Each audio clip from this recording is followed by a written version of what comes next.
I know this isn't of games, but check this out. I have this Commodore. I have this. Okay, it says resistance not futile. It's voltage divided by current, which is a fact. Okay, I have the Commodore Tape Player. Don't have any Commodore cassette tapes though. I know. And I just got this in the mail. I'm pretty much a big dumbass when it comes to stuff like that, where I'll just buy parts and pieces and not have a whole complete case, but I just wanted to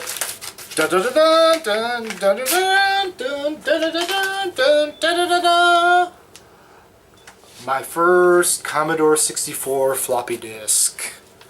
Mail Order Monsters by Electronic Arts. And you guys, I know what you guys are thinking. You're thinking, whoa, what's up with that guy's note card? It's not a note card. It's a disc. It's not a CD-ROM. It's not a record album. It's not even a laser disc. It's a diskette. Software that goes into a floppy drive. This is a floppy drive because it's so floppy. And I got Mail Order Monsters. I picked this up off of eBay for like $5. I just like the sound of it, and I know Electronic Arts makes pretty cool games. Like they have what is Road Rash made by Electronic Arts, because that's a pretty cool game. But for the Sega Genesis, what's the other one? Poltergeist,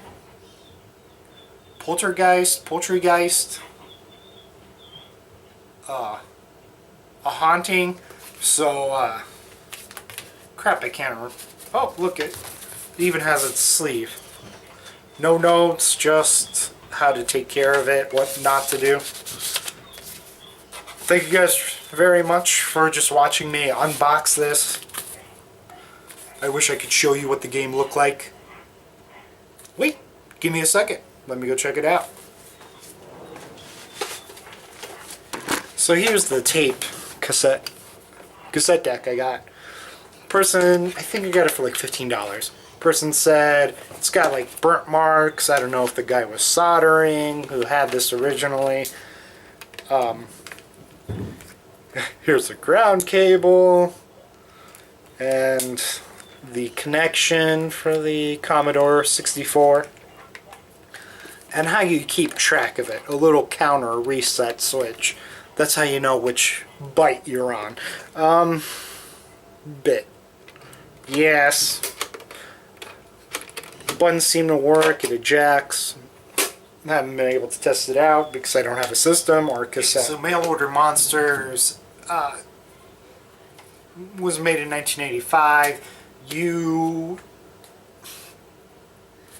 kind of like, I don't know if you buy a dinosaur or how you even make money, but you get dinosaurs or Godzilla-like creatures, and then you get cooler weapons, and then you fight against the computers, do like a capture the flag against multiplayer, an actual person. And originally they wanted to be more horror-like and cooler, but EA, Electronic Arts, told them to make it more whimsical, so the game did end up suffering. Let me get you some images of that. Random images of the game. Now, this is on Wikipedia. Gameplay, type in a morph and press return. So your armor, muscle. It's kind of like Pokemon, actually. Kind of? I don't know. It's kind of like you upgrade them with cool stuff. And they got stats, kind of like an RPG game, and then you fight. And that's pretty much the end.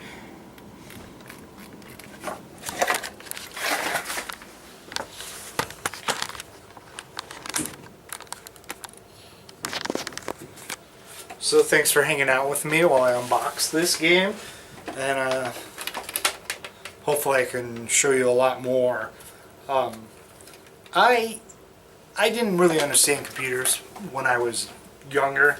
I was like, watching movies like War Games and Tron, and I was disappointed that computers, even in the 1990s, didn't have like those cool user graphics like in Hackers.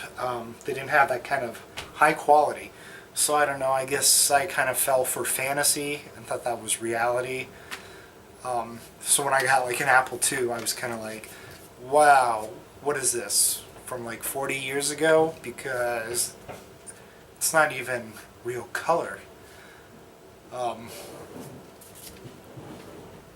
And I was just amazed to find out that the Commodore 64 had a modem and was used for hacking, and it was this tiny computer, and you could connect all this great stuff to it, and it had a ton of dedicated software just for the Commodore 64 that hadn't been released to like NES or Nintendo because they're jerks. But there's a ton of software and a ton of games for the Commodore 64 that many will never hear of. So I've been trying to actually get a Commodore 64 going. If you guys want to help out, that'd be really cool. And I'll keep trying to show videos and new archives of that. Thanks.